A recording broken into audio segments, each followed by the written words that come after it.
Welcome to Safety First with Danger Tate.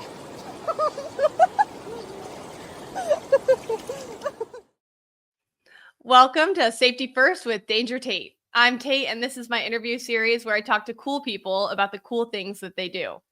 Our guest today is the co-founder of the pioneering raft company Echo River Trips. He started the company in 1972, and by 1981, Echo was running 19 stretches of river in 5 states and Yugoslavia. So kind of a big deal. Our guest today is none other than Joe Daly. Welcome to the show, Joe. Thank you very much. Good to be here. I'm glad you're here, and I'm so grateful that you took time out of your life to come and chat. Well, where are you calling from? I live in Berkeley, California. Berkeley. Okay, great. How close is that to the American? It takes maybe an hour and a half to get there, so it's pretty handy. Yeah. Do you still get out often? Well, I'm retired now, so Winning. I don't not the way I used to. Not as many river days, as they say. When you do get on the river now, what kind of craft are you in? A raft. I never got into kayaking because I went immediately to rafting and got so involved with that part of it that I never took time out to learn the kayak skills. Mm-hmm. Well, every kayaker needs a rafter, and every rafter, it's nice to have a kayaker. So way to fulfill the symbiotic relationship. Right. Well, Joe, you started Echo River Trips with a guy named Dick Linford. Right. Can you just give a little context into where the idea for Echo came from? Yes. Part of it had to do with the era. I mean, as you said, we started in 72, and it was a time when the environment was a big deal. I mean, you had the Wild and Scenic Rivers Act in 1968 was passed by Congress. You had the EPA formed in 72. You had the mood of the nation was focused toward environment. So Dick and I were teaching in a public high school in the Bay Area. And in the summer of 71 or 70, I thought, okay, the school year's over. I'm going to Europe, got my backpack, away I go. And so I had a great summer of going Eurail Pass, going all over Western Europe. I come back and say, what a great summer. And Dick goes, yeah, that's great, but you got to try rafting. He's river running's the thing. Mm-hmm. And he had worked for Lou Elliott, who was one of the founders of boating in general in California. Lou Elliott and Bryce Whitmore were the two who really got commercial rafting started. Okay. So Dick had worked a year for Lou. The next summer, Dick and I both worked for Lou Elliott. And at the end of that summer, we looked at each other and said, maybe we can do a business. And so that was spring of 72, we started. And it really was the early days. It wasn't the very, very beginning of rafting, but we were probably the 7th or 8th company to form in California. Wow. And what had you been teaching in high school? Well, I've been social sciences. I taught sociology. I taught American government, history, a whole bunch of things. Dick taught English, psychology, and our rooms were right next to each other. And so we got to know each other gradually over the first year that we were teaching together. And we were compatible. It was just one of those lucky serendipitous moments where the personalities we were enough different that we didn't step on each other's toes, but we were compatible in so many ways in terms of how we viewed finance and other things. So it was a new territory to be starting a company because we didn't have any business background. We'd gone straight from college to teaching. In the duo, what do you think like your strengths were that you brought?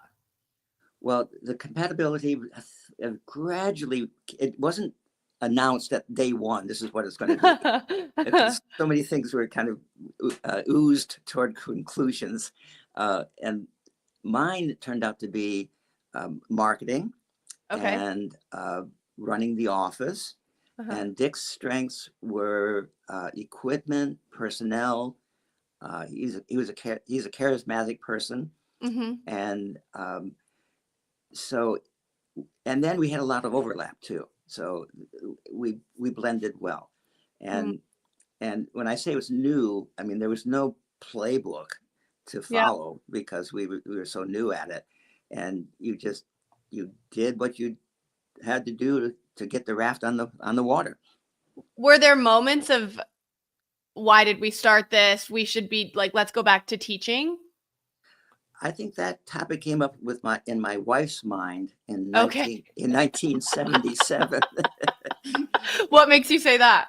Well, in 1977, it was a classic, the deepest drought in California history was in 1970. In fact, I walked across the Stanislaus River, stone to stone, from one river left to river right, and never got my feet wet.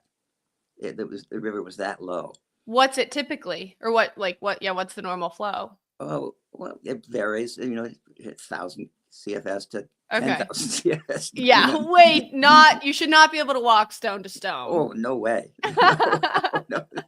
No way. And so at the end of that season, I think my wife was saying, what's next? But that winter it rained. And so in 78, we had a good year and we went on from there. I mean, it was definitely a tough time because you're burning the candle at both ends when you were teaching and running the rafting company, especially in the springtime. Right. Well, yeah. So you kept teaching while you were still running Echo, right? For a bit? The first 5 years. The first 5 years of Echo, and that's when the candle was burning on both ends. But then we just realized that this could be viable. This could be a business. This could be a way of making a living. And I have to say, it's a terrific lifestyle. There's just no doubt about it. A lot of hard work, especially in the springtime and the summer. In the early summer, that you have long days, 7 days a week.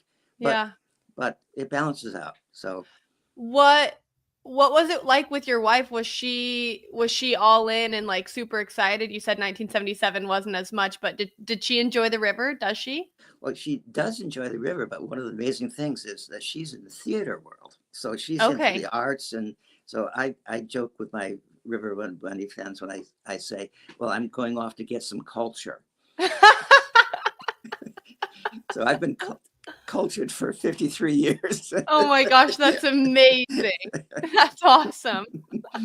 So it's an interesting balance in terms of our being together. So I enjoy the art world and she enjoys river running.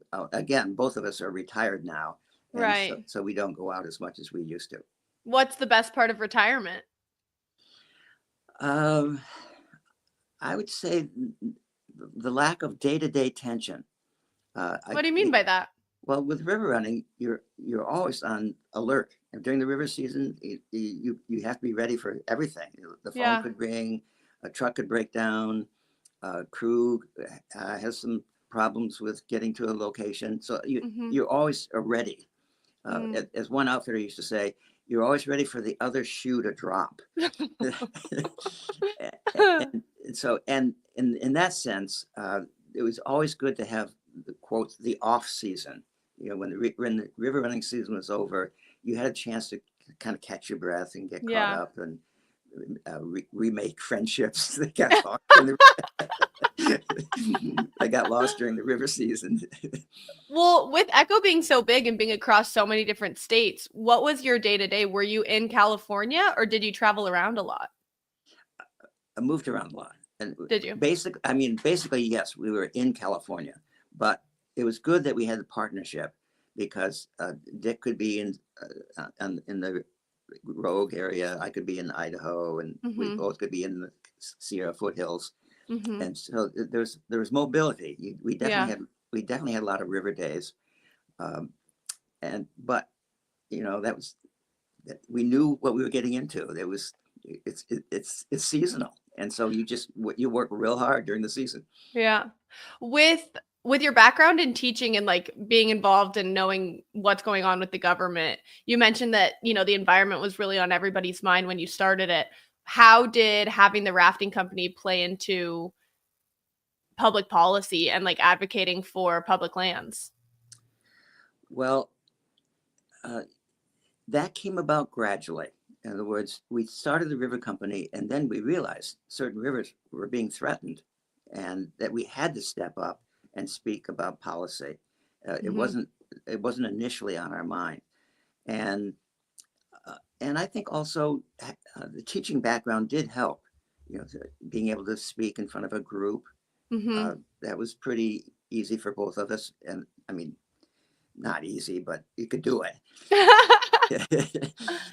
And we just realized that there's a political side to everything, and you have to recognize that you've got to protect the rivers. And we were involved in lots of river battles, and the Yeah. Stanislaus, we lost that river, but Yeah. the Tuolumne battle was historic, and we won that one. I mean, the odds of winning that when that campaign started, you were against the city of San Francisco. You had irrigation districts. They had tons and tons of money, and we should Mm-hmm. have just been defeated. But we had a very good executive director. The outfitters were all in terms of saving the river. Mm-hmm. Same with the environmental group, and there was a Mm-hmm. real blending of many forces that made that happen. That's so cool to be a part of that. You've stayed involved, right, with the Tuolumne, what is it, Yeah, the Tuolumne Land Trust, or what's it called? it's called Tuolumne River Trust. River Yeah, Trust. I am still involved. I was one original board member, and then I was president for 12 years or something like that. Wow. But now I'm on the advisory board.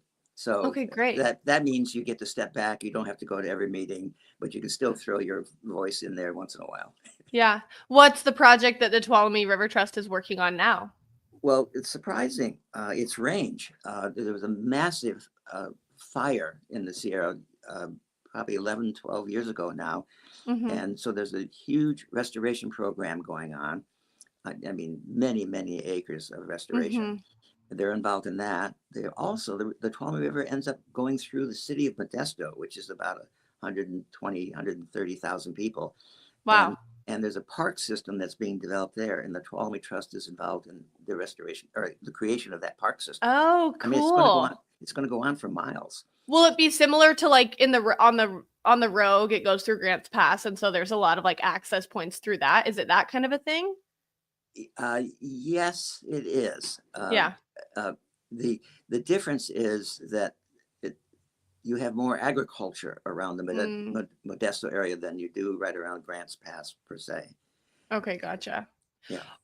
With all of your traveling around, did you have a favorite river? And when you started Echo to like running it, were you getting on and guiding for the trips or? Oh yeah. I mean, really? we one of the reasons we changed the nature of our company is that we weren't getting river days. I mean, Okay. when we started out, we got to one point where we were running 19 rivers, and it was just driving us crazy. We were in the office the whole time, and Dick and I looked at each other and said, "This is not what we planned." we went river time. Yeah. And so we scaled back, and we cut back, and on the rivers that we'd only like run one or two trips a year, we said, "Well, forget that." And so we ended up running a solid half a dozen rivers that really, really gave us, 20, 30, even some years more river days. Amazing. And that was a good balance. Was it a scary change to go, okay, yeah, we have all of these like different rivers, all these different sets of income coming in and then scaling back so much? It wasn't. It was less pressure. Okay. Imagine logistically that you're packing up to send a group to Alaska, but you're also running 2 crews in Idaho. You're running 2 crews in Oregon. You're running at least 3 or 4 crews in Idaho. There's 1 trip in Utah, and you got to the point where you were just in the office all the time doing this, doing that, and we said this is not what we want as a lifestyle. And so having the half a dozen rivers gave us a good lifestyle living. It was much better balanced. What kind of boats were you running? All sorts of rafts. We'd have paddle boats. We'd have oar boats. We'd have the combination. We'd have inflatable kayaks. Did it start with bucket boats? Oh, it sure did. Oh. Would you have to have the guests? Would you have to have the guests bail the boats, or were the Abs- guides doing it? no, the guests, absolutely. The Awesome. guests. I mean, we exhausted more guests with 5-gallon buckets. If they didn't think they were going to get a workout, they got it because they were knee deep in water. Oh my gosh. And so there was the early days was definitely bucket boats, and it changed the game when the self-billing boats came. I mean, that was Who? almost like going from the propeller of the airplane to the jet. Yeah, yeah, literally. Yeah. Who were the clientele, at the beginning? Oh, quite a range. Initially, it was pretty macho setting. I mean, Okay. in the early days. I mean, not Yeah. the guides were all male. Uh-huh. Many of the guests were male because it was in there was that's the thing you do. You go out on the weekend and you be a man. Yeah, yeah. And then gradually over time we realized that it's probably better for the crew to be mixed, have women and men. Mm-hmm. And then the public began to catch up. I mean, we used to have in the first days of having women on the cruise, we would have men walk down to the boats from the bus. They get out of the bus, they walk down the Mm-hmm. boats, and they walk right by the women and say, "Where's the guide? Where's the guide?"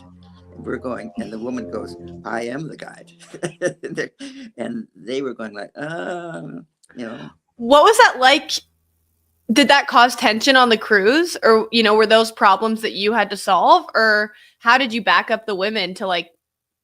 Having the women on the cruise was actually an improvement. Meaning, when in the macho days of the all got the men, they want to be stronger than the other guy. They want to do something more than the other guy. They want to skip a stone farther than the other. I mean, they're very competitive and not very cool about it, not very smart about it. And so Yeah. we'd have really unnecessary tensions among the men. And the women were a leveling influence, and I mean, they could just simply say, "Boy, that was stupid," and, and the men would pause and think about it and go, "Yeah, I guess maybe it was stupid." Yeah. So it improved things actually to Yeah. have the balanced cruise, and and with that, also the public was changing, and they were continuing that outdoor spirit of camping and doing things, and we gradually began to have more mixed groups, and Mm-hmm. to the point where vast majority of the trips are families. Yeah. Yeah, It has kind of become like a magical place for families to connect. no doubt. What's interesting to me now, though, is it seems like most families want to come on a river trip. Most parents want to bring their teenage kids on a river trip so that there's no cell service. But when you started, there were no really cell phones to worry about. So No, how has that been to watch that dynamic change on the river? Have you noticed any major changes from the beginning of Echo to before you retired?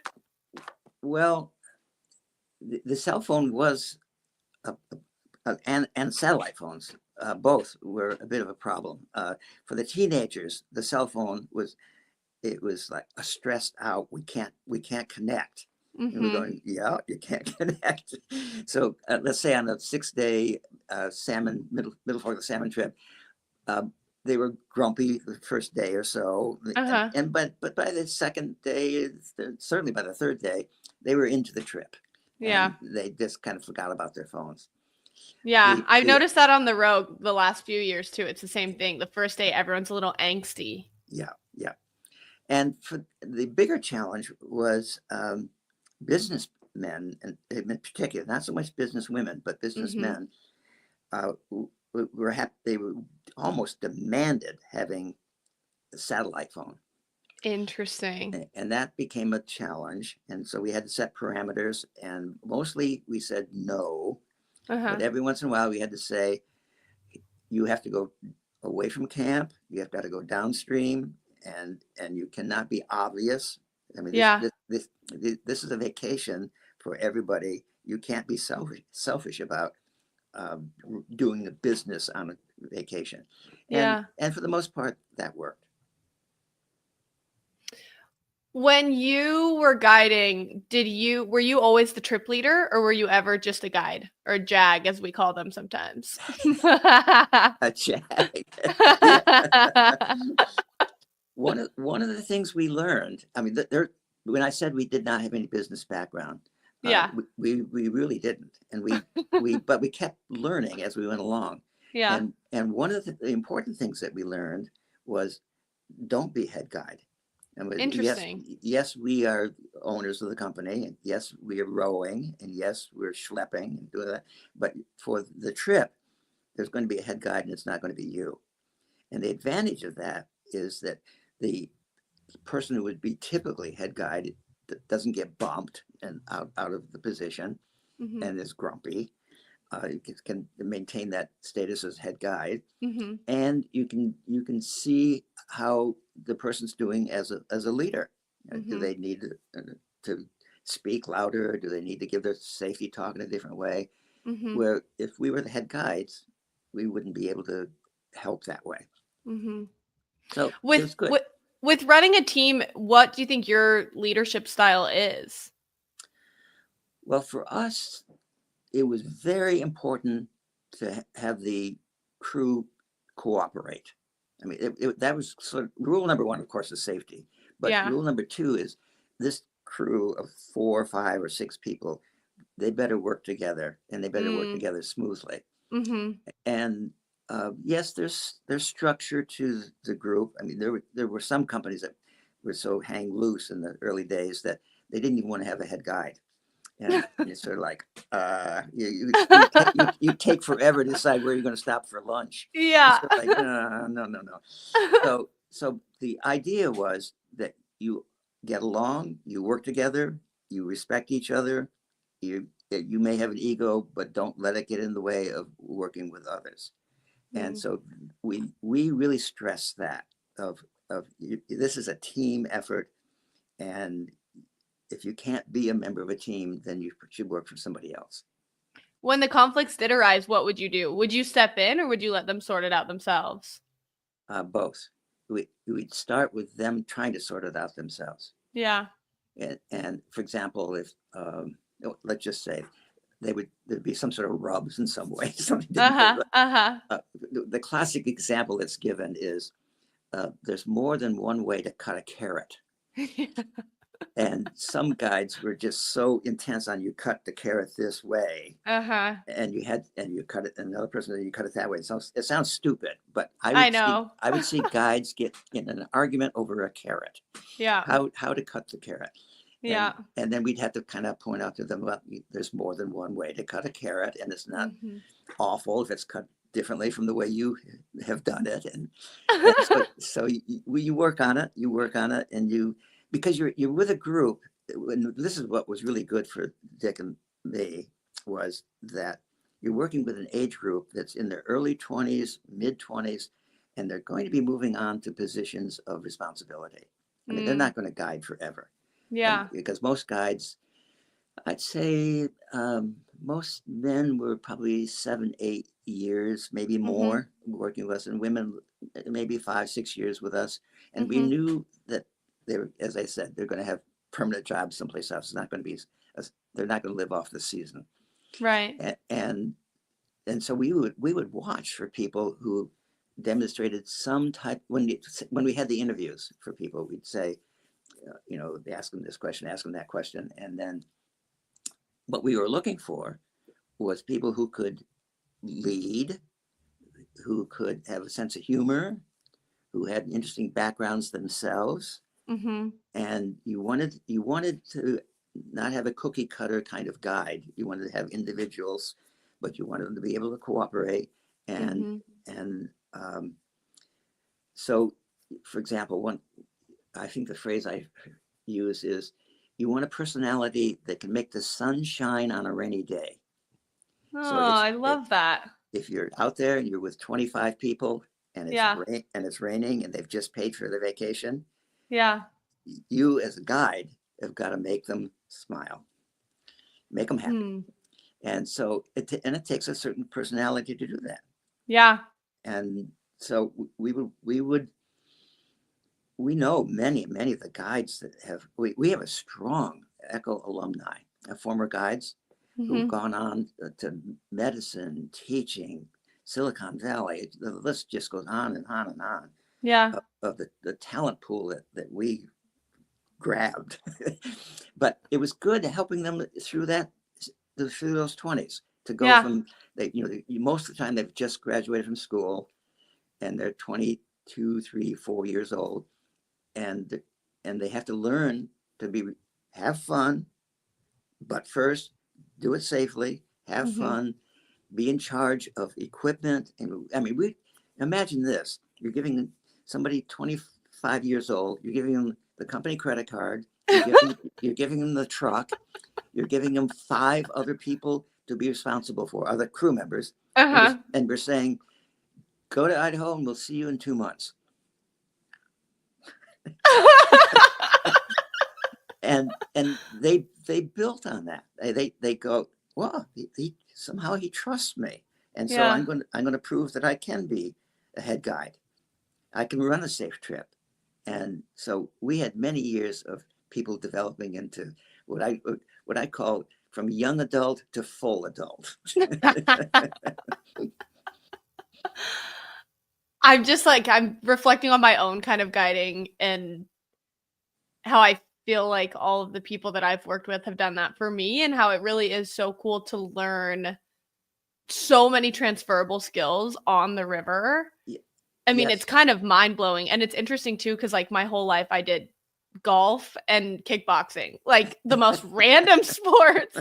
And they're not team sports at No, no, all, no, no, really. They're so individual. And no. so looking The, back on my first year multi-day guiding, oh my gosh, I was a mess. Like I didn't know how to work on a team. And I remember just like crying in the kitchen, being like, this is too much. I can't do it. I don't know how I'm gonna do it. Like, oh no. And then looking at, the third year, and I'm trip leading most of the trips that I'm on, yeah, and just how cool it is that that's where I yeah, learned teamwork. yeah. Yeah. Somebody hands you 3 dozen boxes or 3 dozen eggs and said, "Okay, scramble them and have them ready in 10 minutes." And I remember too, like talking about different ways to do a carrot, watching someone scramble eggs and be like, really, you're gonna do it that way? And be totally serious. And now I look back and I'm just like, oh, why did I say anything? But now I feel like I'm better at not saying anything. So Well, that's one a of the good things that skill. kind of speaks well for guiding, even though it's not a lifetime career, is Dick and I would write letters of recommendation for people as they were getting ready to move on to other Mm-hmm. things. And we would have employers call us or write back to us. Mostly they called and they would want to ask about the person. And they said, when I looked at the application, and they said we look at dozens of applications for this job. He said, when Mm-hmm. I saw River Runner as Mm-hmm. a part of it, he said, I take note. He said, because usually river runners, they know how to talk to the public, Mm-hmm. they know how to deal with a truck breaking down, they Mm-hmm. know how to cook 3 dozen eggs, Mm-hmm. They know how to and back a trailer. yeah, exactly. And and Yeah. and the employer would say, that's the kind of person I want. I want somebody Yeah. who can deal with, you're always dealing with uncertainties in any job, Yeah. and we want somebody who can handle the uncertainties.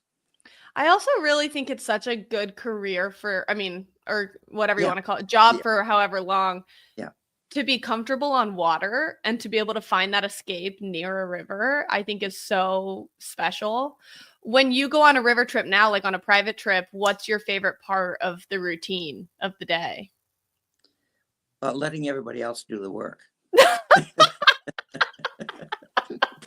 You just like kick up, pina colada in hand, sitting on the beach. You're like, okay, you should put that table over there. Not it's way hang loose. It's way hang loose. I'm not involved in that way. It's pretty easy. Yeah.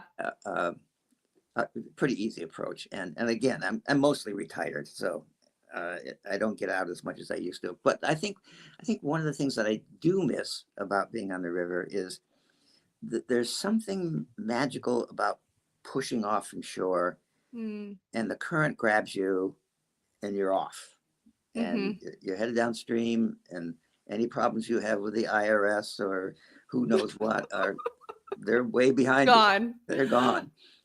Okay, well, the catastrophizer in me just immediately thought, oh my gosh, okay, you push off from shore and you realize you've forgotten something. Have you ever forgotten stuff on a river trip? And if so, what's like the worst, most memorable thing you've forgotten? Oh yeah, there's definitely been some messes. This did not, I can proudly say this did not happen to us, Okay. but this happened Okay. this happened to another river company, and I won't mention his name or the company's name. Wise. But they pushed off and they forgot the plates and silverware Oh no. for the whole Oh trip. no. Wait, how long was the trip? 5 days. So Oh my gosh. yeah, so they on day one they scrambled to get something put together so they could serve dinner, because this is really obvious at lunch. At lunch you can kind of fake it and have sandwiches and so, but by dinner time you need forks and knives and spoons and plates. Yeah. And that's when the reality hit. And so they kind of got through the first dinner, but they immediately went scrambling to see any other river companies going by, and they go, we have a bit of a problem here. And so they borrowed enough from 2 or 3 other river companies that they got through the trip. And the other river companies are like, this is the best marketing we ever could have asked for. Our names are on these plates and these people are going to wish they were with us. Wow. So, and there was a trip on the Stanislaus years ago at Mother Rapid where the raft didn't flip, but it took a pretty good beating, and all the stakes for the trip went to the bottom of the river. So this is a 2-day trip, and the big dinner and all that, and the stakes are on the bottom of the river, and on that one the guides actually were diving down to retrieve the stakes. Did they get them? Oh yeah, they had to. My gosh. So that is wild. Do you have a favorite camp meal? Oh, I love lasagna. Really? It's fun to put together, and it's fun to eat, and it's grand in scale. Big platter and all that. So yeah, it's a showstopper. It is. Yeah. So with rafting and starting the company, running the company, hiring all the personnel, dealing with conflict, when did you know, okay, I think I'm ready to retire? Well, that hits you gradually, but then there's a point when it really is time, and part of it has to do with, imagine an NBA basketball player who is great when they're 21 years old and 22 years old, but then they're 39 years old. They know they don't run as fast, and endurance isn't as good as it used to be. Same with river running. There's a lot of work in terms of not so much on the river. It's the prepping, it's the camp breakdown, setup, breakdown. Those, somehow you can handle the river because you're dealing with the advantages of the currents. But in my case, I realized I was getting older, I was getting tired, and the sun was really beating down on me. Guides refer to the sun as the oppressor. Yeah, the great oppressor, we call it. Yeah, the oppressor. I would look downstream, and sometimes I go, let's get this done before the oppressor shows up. Yeah. And, if you're fixing for example, the fire pan, you have to clean that off. But so it was pretty natural that the time had come, and so it was in some ways it was hard, but it was realistic. I mean, you have to be realistic. So I think it's really cool you were able to do it all with Dick at the same time, that you two could bond over, okay, this is what's going on here, this is what's going on here, because you two retired at the same time, right? Oh yeah. It was an excellent partnership, and which is rare, I think. I was just going to say, if you look around, at the river companies, most river companies are a solo person or a husband-wife. Yeah. It's really unusual to have a partnership. And Yeah. we had one for 43 years. Amazing. And I mean, Zach Collier definitely carried the pail of water there the last part of our career. Yeah. But and that was a good partnership too, in a way. It was a triangular relationship that worked well. Yeah. And I think by the time we got into maybe of our 43-year career, I'd say by the time we got to the 25th or 6th year, someplace in there, we became the longest running partnership in the country, in the nation. So for rafting companies. Yeah, for rafting companies. Yeah. Wow. Yeah. Yeah. Did you go to like all of the big outfitter things and stuff like that? I know there's like a convention and things like that. So you got to know all the other outfitters pretty well. True. That's true. Did you find that most outfitters had the same issues, within their company, or was it pretty different? There were common issues and they were different. For example, the Eastern outfitters heavily run one-day trips. I mean, tens of thousands of people. Yeah. On a one-day trip, and they own property, and so they developed their properties, and they had a whole bunch of scale things to deal with. Where Western outfitters, the property is owned by the federal government. It's either the Park Service, the Forest Service, or Bureau of Land Management. Once in a while, there'd be a county or a city ownership, but for the most part, it was federal. And so there was no land that you're going to own for put in or own for takeout. In the case of the American, there is, but that's the exception. And so you had to deal with the government in a different way than the Eastern outfitters dealt with. The Park Service, or not Parks, yeah, the Park Service and the Forest Service were the two in the East, but they didn't have the same dominance that they'd have in the West. But there were other things that we had in common in terms of all the outfitters. We all were dealing with marketing. We were all dealing with safety. What's a piece of equipment that you would never use again? What's a piece of equipment that you absolutely want to have? Wait, what were the answers to that? Oh, it had to do with probably the quality of rafts. Okay. And there again, I probably shouldn't mention names. Probably not. Well, what was the best quality? Let's shout out the best. I had liked Avon rafts from the UK, but now I don't know what. I mean, I've been out of touch enough now that I don't know what's really most current. But yeah, that's fair. But, yeah. What about what was the best safety gear that came about? Well, believe it or not, this sounds so fundamental, but believe it or not, when I started, there was no such thing as a throw bag. It just didn't exist. And, wild. And I got into a bad situation on the river in Canada, in British Columbia, where the river was so fast that I couldn't get across the river. Where there were two of us, and one guy was 6'6" and 230 or something like that in size. He managed to barely get across the river. Then it was my turn. I'm not 6'6" and I don't weigh anything close to and so my first attempt didn't work out so well, and I realized that I had to turn it and go back to the river left.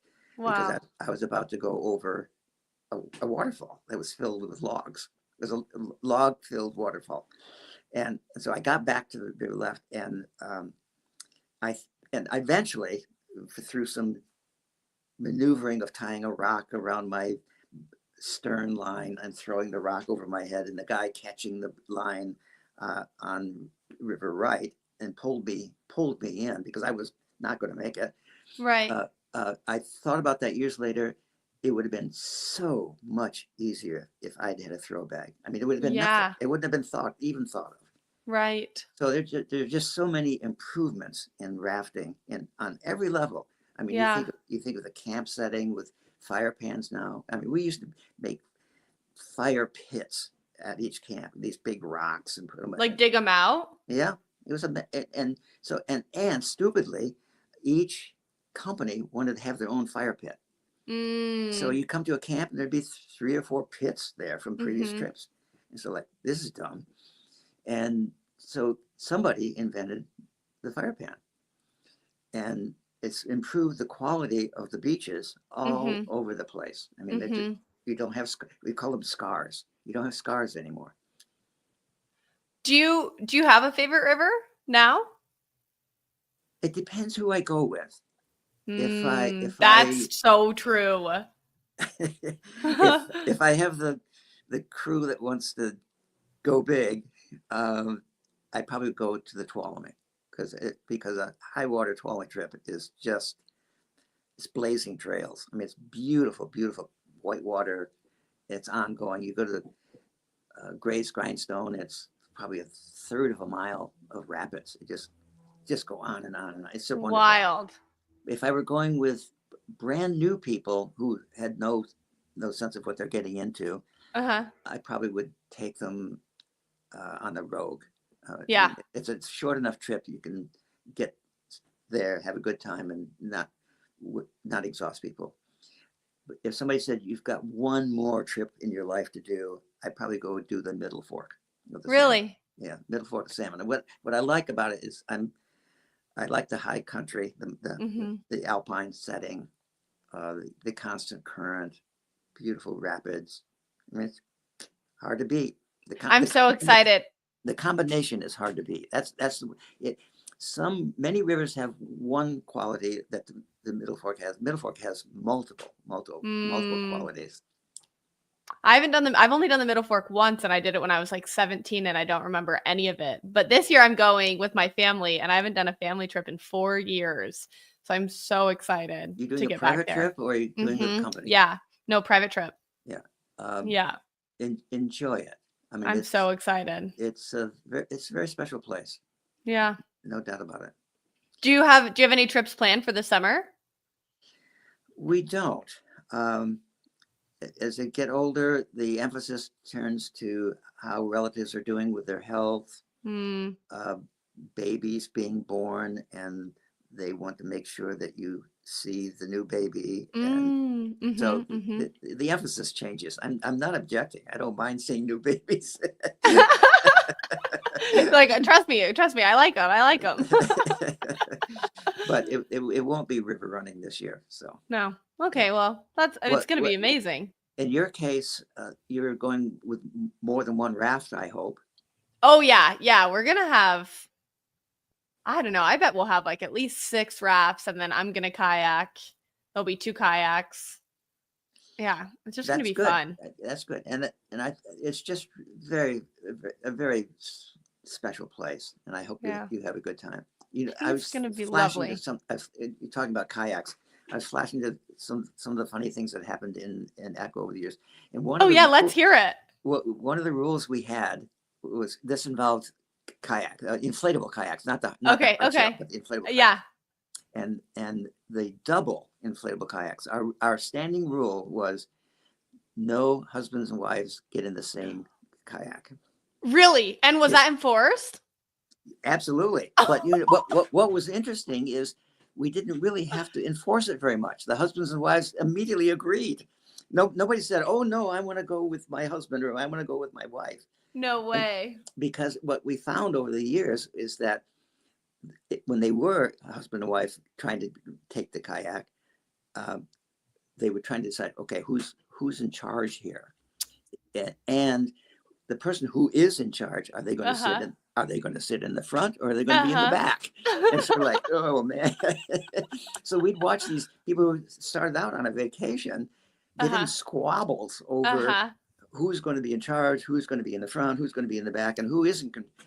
So we finally just said, no husbands and wives. Go meet a new person and go in the double kayak with a new friend. And nobody objected. They said, what about parents with kids? That was okay. Okay. Yeah. Just no spouses. No spouses. No. Wait, yeah, let's hear. What are other things you remember from Echo that were just crazy or entertaining? Oh, one, we had a surprise. Okay. This was on the Rogue, and we had a group get to the first night's camp, and people are setting up their camp area, and this one person was down by the river, high up on a rock, and a magnificent, beautiful bald eagle starts flying upriver toward her, and it's maybe 100 feet off the water, maybe a little more. She starts singing "God Bless America," and everybody dropped what they were doing. And when she finished, they go, "Who are you?" And it turned out she was a professional opera singer, Frederica van Stad. And she didn't tell us her name. She used her husband's name to sign up for the trip. But she had this, and so here's this moment: bald eagle, upstream, beautiful, beautiful voice singing "God Bless America." The people just applauded and dropped their jaw after she finished. Did she finally then share that she was like, oh yeah, right away. Yeah. She's like, okay, little secret. That's smart. Then she had like a total wow moment. Yeah. Oh yeah. Wow. And we just had many good trips, and wonderful people, blending of guides and guests, friendships that developed after the trip. I guess one question I have for you that I've kind of struggled with myself is, you make a mistake on a trip, or, you kind of maybe didn't make the right call in a certain moment. How have you found the best way to like let it go? Well,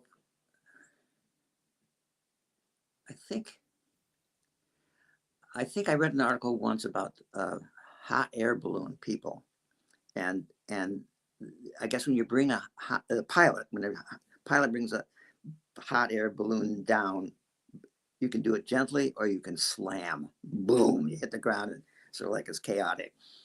And this one veteran had a bad day, and when he, as the pilot of the hot air balloon, brought it down, it slammed on the ground, and there's all sorts of commotion. And this one person says, "Well, are you upset? Are you upset?" He goes, "The sun is going to come up tomorrow. There'll be another day." And that he's sort of like, okay, I had a bad day, but I know there's going to be another. The sun's going to come up, and I'm going to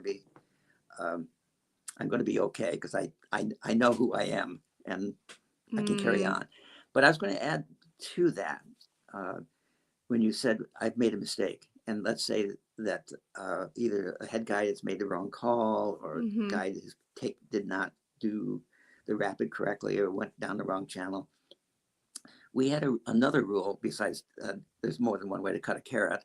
Another rule, and there's no way that husbands and wives are going to go together in the same kind. We had another rule, which was you praise a guide publicly, you criticize a guide privately. So that if you have something that you want to say that the guide has done well, you say it in front of the other guides. If your guide has done something that really kind of makes you cringe, you step aside and you step privately over to either the office or someplace else or downriver, and you talk about it, but you don't embarrass the guide in front of the other people.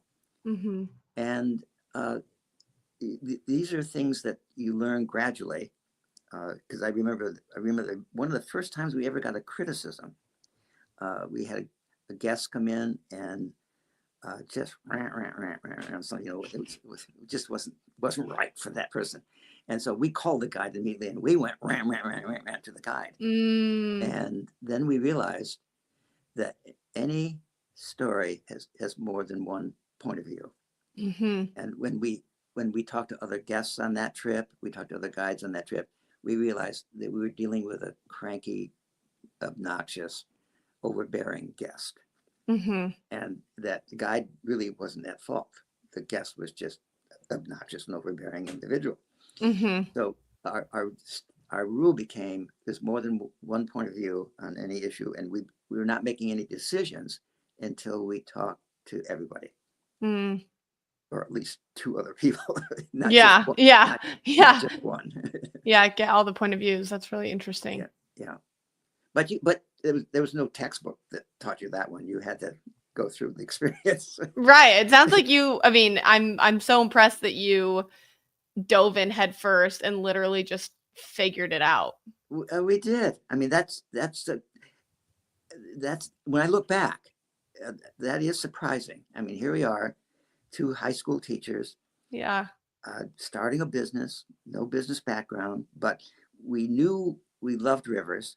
We knew that it was a great age group to be with, and the time was right, and we just were lucky to do what we did.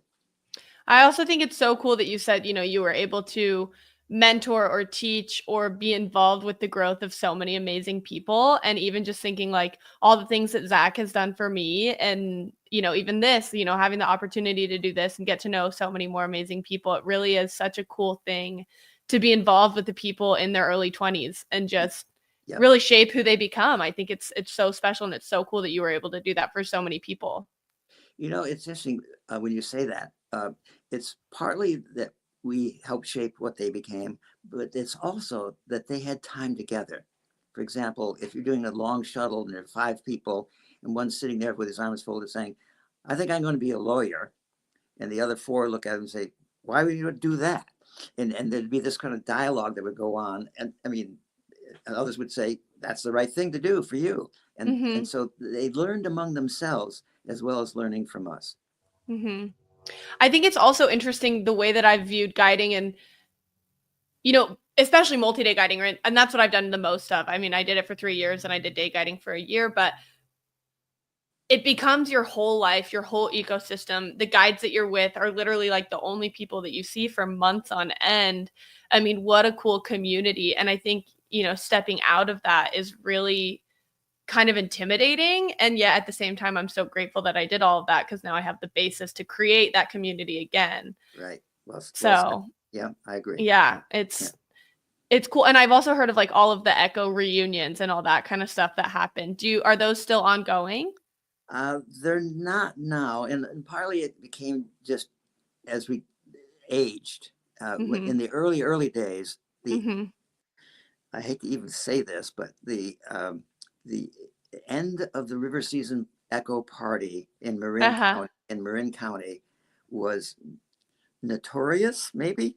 I've heard some stories. Yes, an outrageously notorious party. They did what?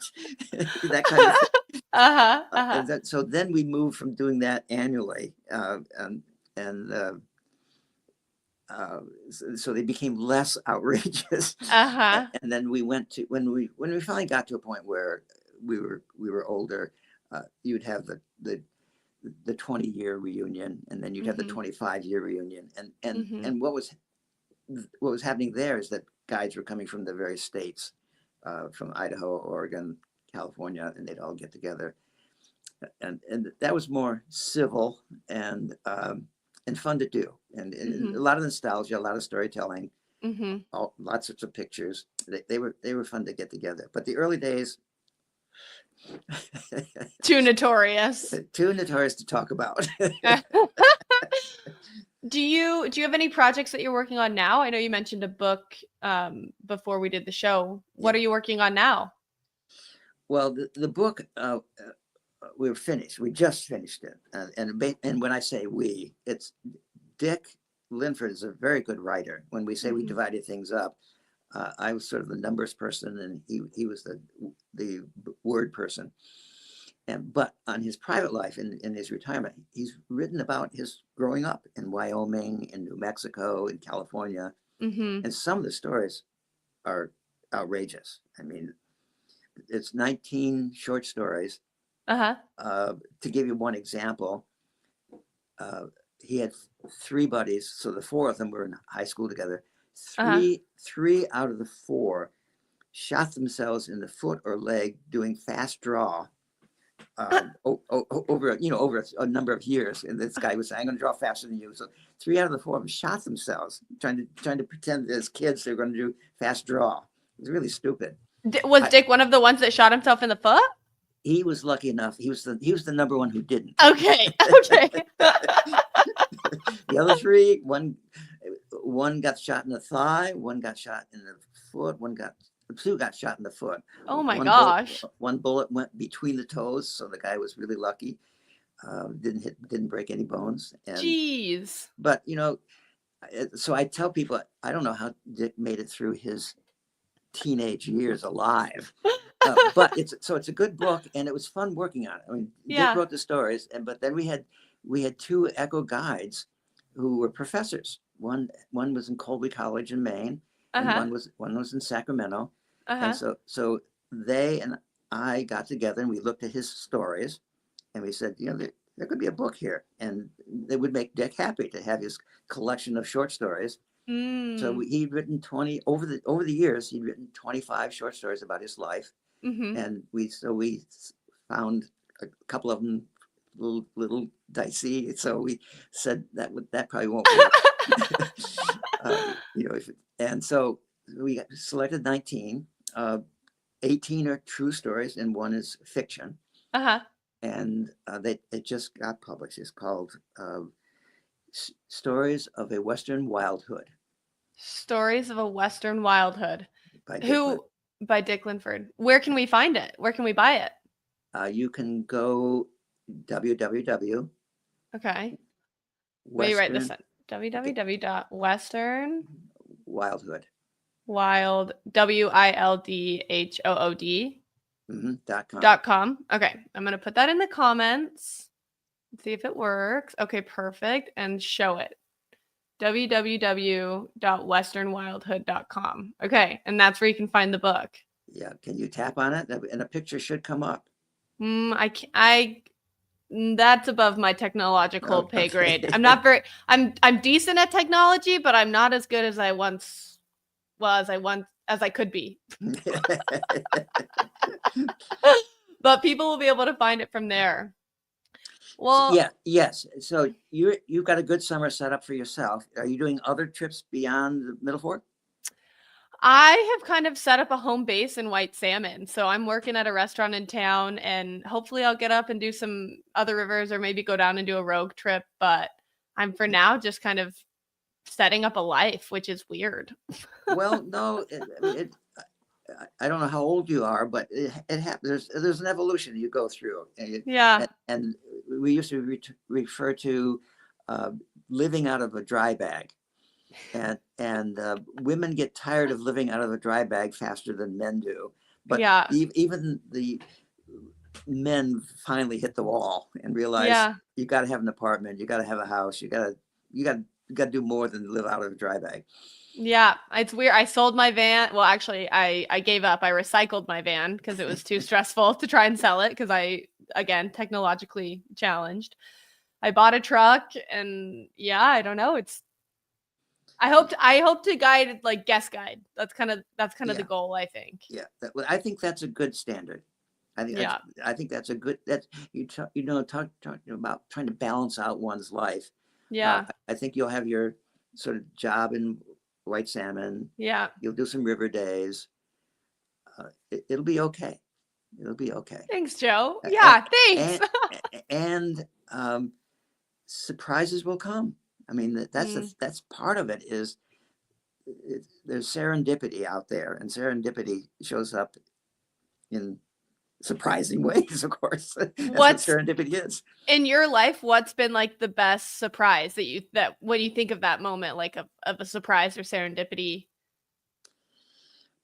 Well, there probably are two. Okay. One, having the partnership with Dick Linford. I mean, that in so many ways that shouldn't have happened. I mean, I could have been teaching in another school. The classrooms could not have, maybe they were different parts of the building, who knows what. Yeah. So having that compatibility was pretty amazing. And the second would be meeting my wife. We met in not so romantic setting. It was serendipitous in that the principal of this high school that Dick and I were teaching in, he comes into the teacher's room and he goes, "Hey, Linford, hey, Daly, hey, you two guys live in Berkeley, right?" I go, "Yeah, yes, sir." He says, "I've just hired a new teacher. Pick her up on the corner of Telegraph and Ward." "Yes, sir." And And so Monday morning at 8 o'clock or whenever it was, standing on the corner of Ward and Telegraph was Sue Daly. And we've now been married 53 years. Wow. And did you know from that minute you saw her on the corner, or how did you know? Oh, no, that's the funny part. Okay, let's hear it. She drove us crazy. What? Because Dick is not a morning person. So the coffee cup sits on the dash. Uh-huh. Dick drives. Uh-huh. I'm in the shotgun seat reading the sports page because that has to be read. In the back seat is this new person. Uh-huh. And yak. Oh, yeah. What about the department chairman? What about the principal? What about the English department? What about the art department? Blah, blah, blah, blah. We were like, who is this person? And then a few weeks later, it hit. How did you give her a ride the whole school year? Yes. Okay. But one of the telling things was Earth Day. Earth Day happened for the first time in 1970. Uh-huh. And so that just got announced. Well, in 71, she got hired. So Dick and I said, okay, we're going to man it out and demonstrate to the students. We're going to ride the 20 miles on our bicycles from Berkeley to San Leandro where we were teaching. Uh-huh. And so we announced to Sue at that point, you're on your own for that day because Dick and I are taking our bicycles to San Leandro and we hope you can find a ride to school. Uh-huh. Maybe a week later, she announces to the two of us that she's going to join us. Yes. And we're going like, oh man, no. Like, this is our day, Sue. Little did we know. And so Dick and I secretly agreed that one would go in the front, one would go in the back, and we'd push her along. Uh-huh. And she kicked your butts, didn't she? Well, what she did was that she practiced the week before. Secretly on the weekend, she did it in 55 minutes on the weekend before. The day of, we did it in 60 minutes. It took us longer. Oh my gosh. So I was totally impressed by the fact that she pulled that off so beautifully. Oh my gosh. So then, okay, so you met at that school year, and then when did you get married? Within 11 months. Joe. That is wild. Yeah. And so wow. And 53 years later. 53 years later. Yeah. Oh, that's amazing. Well, that's really, I think that just goes to show that in life, it really is all about the relationships that you make, because both of your surprises were like the two most important relationships in your life. True. Yeah. Absolutely. Yeah. That's really cool to hear. So I feel I'm knocking on wood right now because I'm in good health and I'll knock it too. Yeah, and I'm with friends and I feel very fortunate when I look around at my peers in my age. A lot of them aren't as healthy as I am, and I feel lucky that way. So we're in a good spot. That's really awesome. Wow. And I wish you well, and things will sort out for you. It probably, maybe there'll be a serendipitous moment, but maybe there will be. But maybe it'll be gradual too. You'll see. Yeah. But I'd say you're off to a good start with what you just described. Thanks, Joe. Wow. I'm like touched by everything you've said. This has been, you're just delightful. There's no other way to put it. So. Well, thank you. I enjoyed talking with you. Yeah, you too. Thanks for sharing all the stories and knowledge and I don't know, just, yeah, your life is awesome and you are amazing. So thanks so much for being on the show. Enjoyed it. Take care. All right. You too.